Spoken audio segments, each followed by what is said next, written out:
Hello, everybody. My name is Ed. I am in my armchair right here, and the smoking lamp is lit. And wow, guess what I'm smoking today? My favorite pipe. Look at this guy. It is basically a billiard. Stanwell billiard. But what's special about this is one, the rustification is unlike anything I have on the Stanwell line. It is not a Sexton Everson pipe, but then why did I buy it? I'll tell you.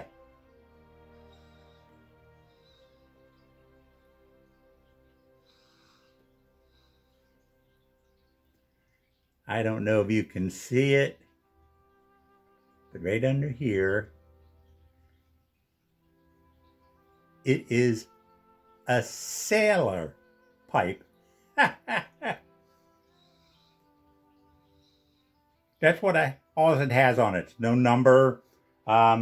Has this Stanwell logo. It is a Stanwell pipe, but this is considered a second. I have not figured out why it is called a second, but good for me. It is obviously a pipe that has been around and much loved. And I'll tell you, this one really hit me right off the bat as a great smoking pipe. Probably because it just has some history to it. And of course, being a sailor and a sailor pipe, that's why I had to have it. But this is a neat one. I would never thought about this. Straight billiard, real good, thick, comfortable feel for it. I really like that. Again, simple billiard, but great smoking. I like this pipe. Anyway, that's my Stanwell, because remember, I'm still smoking my Stanwells. This is part of my "you smoke every pipe." Well, many of you may know that a couple weeks ago, I went to the hospital, had an infection that kind of got into my veins, a little septic. It was actually scarier than I thought, but I made it through, went to the hospital twice. Anyway, this got me thinking. Memorial Day is coming up. And you know what Memorial Day is? To honor those people that are dead and are veterans. So I'm going to tell you a story that I really have not told too many people about, but I started thinking it is a story that needs to be told.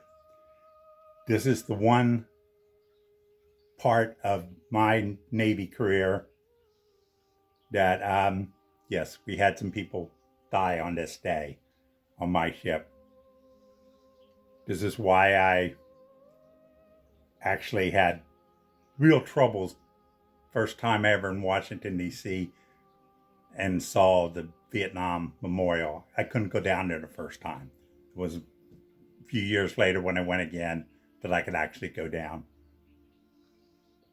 So I'm going to tell this story because I think it needs to be told. I want to get it out of my system. So let me tell you about that day, June 26th, 1972. We were off the coast of Vietnam, not that far off. I mean, only a couple miles out to sea. And we'd been going for quite a few days on what they call firing missions. We were basically firing into an area that the Army and Marines would tell us to, usually in a valley or something like that, trying to stop troop movements. And we had been on there quite a few days, firing both guns. We have two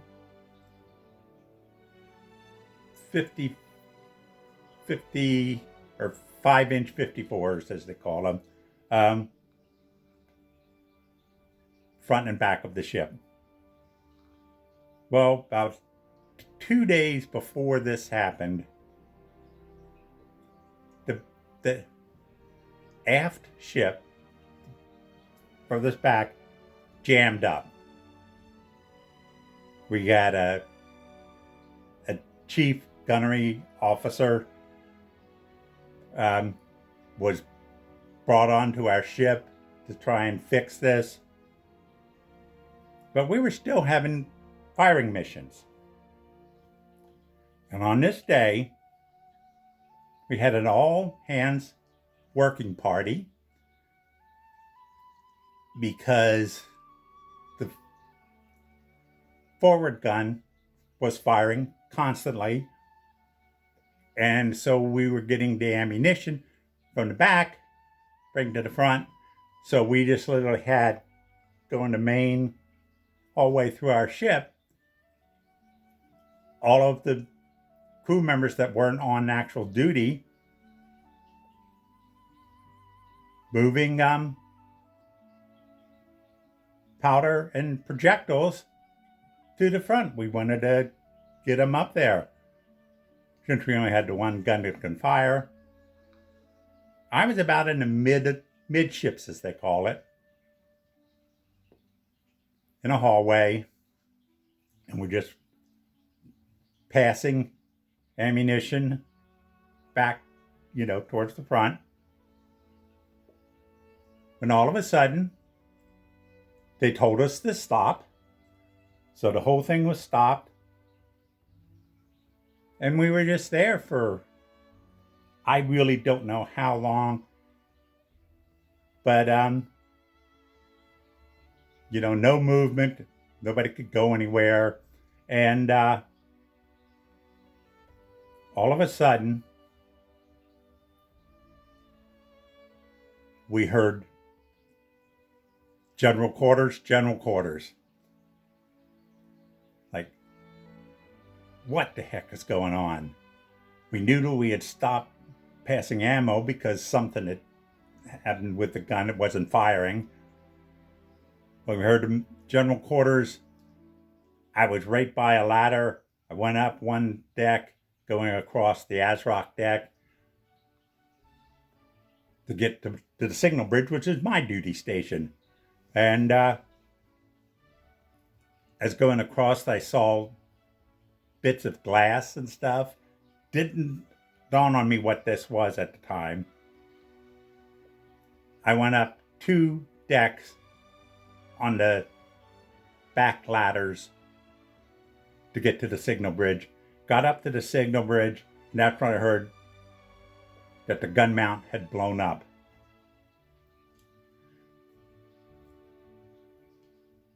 It was right above us, or, right below us, basically. And as I was going towards the front to see what was going on, grabbed my helmet.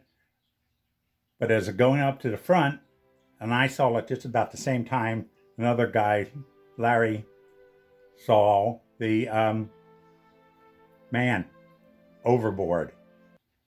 So Larry called man overboard. We immediately put up a flag, man overboard flag. Me I was the boat signalman. So whenever a boat would leave the ship, a signalman was required to be on it. I was the designated one. So I grabbed my helmet. I had a ferry pistol, basically a flare gun. Had a holster and a belt, so I had various flares on that. Grabbed my light and grabbed my semaphore flags. Went back down to the two decks and got on our boat. And it was just chaos. In fact, I think I was the only one that was on the boat that actually was supposed to be there. Everybody else was people that just saw what we were trying to do, got up, manned the winches to get them down, got in the boat. A guy that could drive it was in there. One officer was in it, and me. We got the boat on the water. We started going towards the man overboard. This man had basically, all of his clothing had been blown off. He had I didn't see any bleeding, but upon trying to get him into the ship, we realized most of his bones were broken. It was my first dead person ever. And I helped get him on board the boat. While doing that, I swear, I saw one big flat blast. Just the waves, we basically were fired at.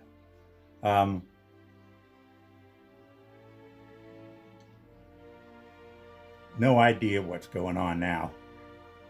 But we get back to the ship. Again, people that just can do it did get the boat up onto the ship. And then I immediately went off the boat, a couple flights of stairs to the signal bridge. It was the first time I actually looked at the gun mount. Went up to the front of our signal area. Luckily for me, one guy that was down and bleeding heavily, he was covered up at this time. So I did not see him. I heard that he pretty much had his face was pretty well messed up. Just incredible. All told, what happened? The one man that went overboard was blown over, hit the rail, actually bent the railing as he went over. He was our third in command, our operations officer, who I knew, not personally, but I knew him. I had plenty of times had interactions with him and stuff because I was in the operations department. So I knew him. Another guy, the one laying down that we can see, this guy was a friend of mine, David Larson. And that guy I had known for quite a while, on my ship. So I would call him a friend, not just a shipmate. Another guy was brought down was a chief, the weapons officer I told you about, assigned to our ship. And another guy, Mills, who I knew, was a first-class officer, or petty officer, he was actually in the gun turret trying to unjam it when it blew up. They found parts of his all over the place. Obviously, he died instantly.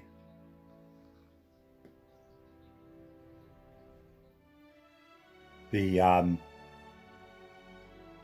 David, my friend, he was taken off our ship. I found out later he got transferred to Dallas, hospital in Dallas,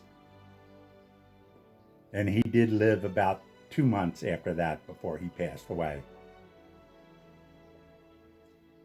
The chief that was visiting us, trying to fix our gun, he died about 2 days later. All told, 4 people had died from this trip. Another thing that happened, mentioned I saw the flashes, that we were being shot at. What our ship did, because that ammo is relatively close to fuel or actually other ammo going on, that it all got heated because of gun blasts. We couldn't turn anything on. So our engines were shut off. Our captain just basically let us slowly drift out to sea.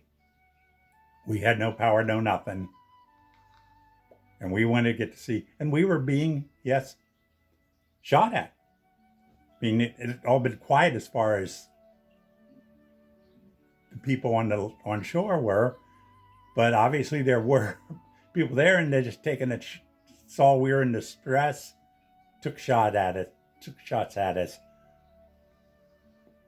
I still remember, I believe, and forgive me, I'm pretty sure this was the name, but it was the USS Providence, which was a cruiser.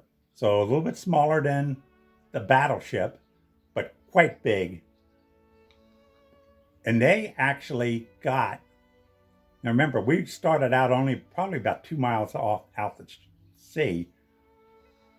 They went and they got between us and the land. So they could have been well close to being beached. They were that close to land.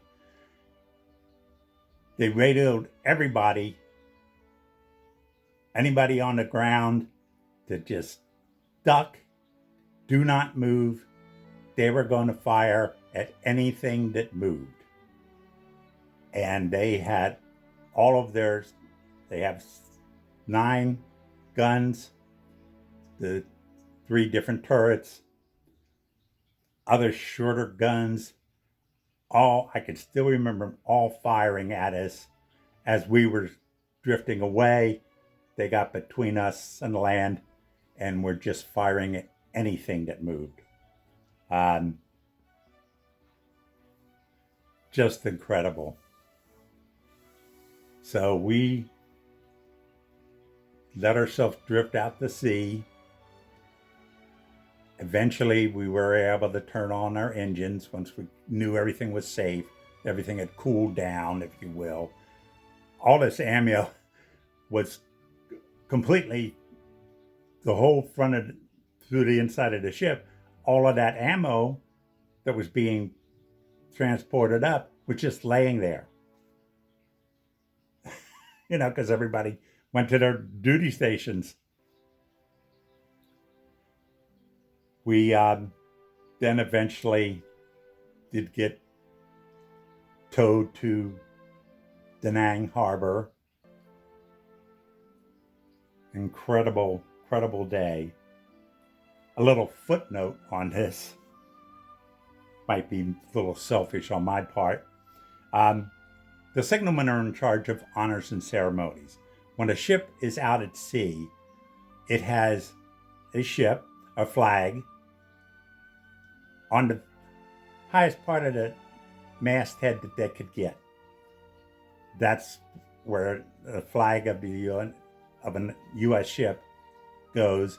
When we are anchored or on port, that flag comes down, and then a flag at a back of the ship, and then and Union Jack in the front.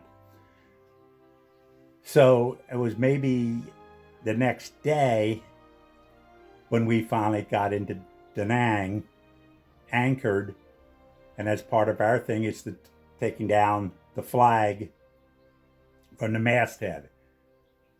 And I was the one that took it down, folded it up, gave it the honors of an American flag, and I still remember thinking, I'll keep this aside, because I was sure that somebody like the captain or somebody would want that flag, either given to them or held or whatever. Nobody asked for it. And so I put it aside. The next time we were out to sea, going from Da Nang to the Philippines where we can get repairs done, that when we went back out to sea, I put a different flag up. And since nobody asked for that flag, I kept it. I can't get to it. It's in it's a Navy chest that I have that has some of my old uniforms, flags, that flag that was on flying when our ship had the unfortunate accident. Well, for all those that are still watching, I thank you. I guess it feels good to have told this story. Got it out of my chest. It's a story that I've carried with me many years. But I'm glad I got to tell it to you. I'm glad you stuck around and listened to it. So thank you. You all have a fantastic Memorial Day. And remember what Memorial Day is about. Those people that have died for our country. Veterans Day, it's for those that were veterans. But these are the guys that have died, of which 4 of them that I know personally are on the wall in Vietnam Memorial. So thank you. Anyway, I do hope you like this. Remember, if you don't like this, you can't get to heaven. So may your smoking lamp always be lit. And take care out there.